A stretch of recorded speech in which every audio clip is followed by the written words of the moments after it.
Cerita ketiga ini adalah cerita yang ingin Ana ungkapkan, tapi agak malu diungkapkan, tapi insya Allah nggak apa-apa. Bismillah, Assalamualaikum warahmatullahi wabarakatuh. Alhamdulillah, wassalatu wassalamu ala rasulillah, amma ba'd. Perkenalkan, Ana dari Villa Tahfiz Al-Hanif Mojokerto yang bernama Nabil Mujtaba, asal Cirebon.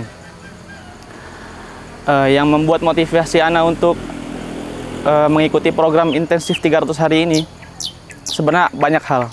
Salah satunya, alhamdulillah pada dahulu ketika SMP Ana hafalannya insya Allah sudah pernah hafal. Cuman qadarullah lupa karena pergaulan di luar, karena apa yang di rumah membuat kita lalai, yang membuat kita tidak membaca Al-Quran akhirnya. Karena itu Ana memikir lagi, untuk apa dulu Ana menghafal tapi tidak mengamalkan, tapi tidak memurojaah. Akhirnya Ana untuk bertekad untuk menghafal ulang.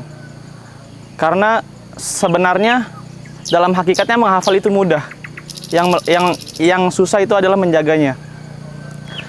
Karena kita murojaah, dari kita menghafal sampai kita akhir hayat kita itu adalah tanggung jawab apa yang kita hafal. Al-Quran hujjatun laka aw alaik. Al-Quran bisa memberi kita hujat pada hari kiamah dan memberi kita syafaat pada hari kiamah juga. Makanya harus berhati-hati dalam hafalan, karena hafalan itu akan menjadi hujjah bagi kita atau syafaat bagi kita nanti di akhir hari kiamat. Untuk kenapa Ana memilih program 300 hari? Karena 300 hari kan lebih mudah, lebih 1 tahun insya Allah kita akan bisa menghafal 30 juz dan bisa memaksimalkan itqan kita. Dan semua itu tergantung kepada manusianya. Kalau kita emang di semua lini pendidikan, mau di sekolah formal maupun tidak formal, pasti ada orang malas dan ada orang rajin. Nah, bagaimana kita mengatur diri kita?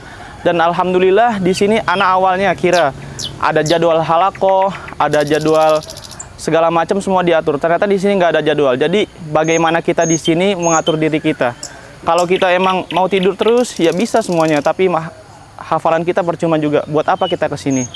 Kan semua orang sudah pasti ada keinginannya masing-masing di sini untuk menghafal, mengitqankan, terus ingin memberi syafaat kepada orang tua di hari kiamat. Nah, maka kali itu kita harus bersungguh-sungguh. 100 hari adalah bukan waktu yang sangat cepat. Agak lama, cuman kita bisa memaksimalkan. Insya Allah kita bisa menabung. Sebelum 300 hari insya Allah sudah 30 juz dan sudah itqan, lancar segala macam. Makanya dari itu kita harus memaksimalkan diri kita dimanapun kita berada. Kalau kita membiasakan diri kita dengan malas, tidur, nanti di rumah juga akan malas dan tidur. Nah, kita di sini dilatih untuk kebiasaan baik, tidak akan tidur pagi. Makanya, kenapa di sini tidak diatur jadwal? Karena ujian terberat kita bukan di intensif ini, tapi nanti ketika di rumah kembali. Cerita ketiga ini adalah cerita yang ingin Ana ungkapkan, tapi agak malu diungkapkan, tapi insya Allah nggak apa-apa. Yaitu tentang uang saku dan rihlah bulanan. Karena Ana awalnya tidak mengira di sini ada uang saku yang akan diberi dan atau ada rihlah bulanan, karena kita penat menghafal setiap hari, mau murojaah setiap hari.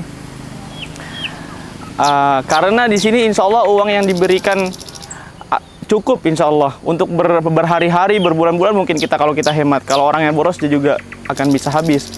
Dan untuk rihlah, Ana juga awalnya nggak expect di sini ada rihlah.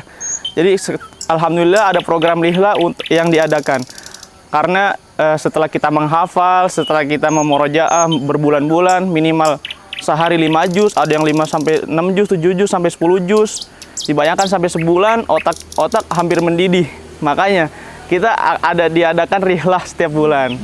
Yang dimana rihlah itu terserah yang kita mau. Misalkan ada makan-makan, ada berenang. Ya insya Allah di sini baru masuk bulan kedua, masih makan-makan yang di sekitar sini, masih dekat-dekat. Soalnya hafalan masih sedikit dan belum masuk banyak. Kalau Semisalkan udah masuk bulan 5 atau bulan 6, insya Allah rihlanya bakal yang jauh lah, agak biar kita lebih fresh dari apa yang kita udah murojaah dan hafal.